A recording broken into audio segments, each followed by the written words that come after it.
Hello, I'm Enid Jackowitz, a retired psychotherapist and an author. Welcome to Stories to Change Your Life. Today I'll be telling a story that I heard originally from Jack Kornfield many years ago. I call it The Disgruntled Grocer.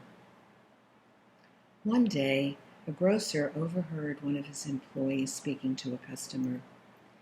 "No," he said, "we won't be having any of that today." The grocer became very angry and he ran over to where they were standing and he said, "I've just ordered what you need and it will be here on Thursday." The customer looked a little confused and she smiled and then she left. Then the grocer began to berate his employee and he said, "Don't you ever say that to a customer again." He said, and then he added,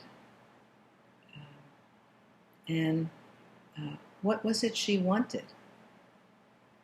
The employee said, "She was wondering if we might be having any rain today."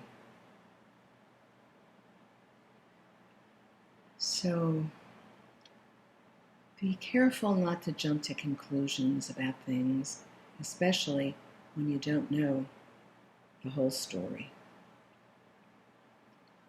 Thank you for listening. Please subscribe and share. See you next time. Bye-bye.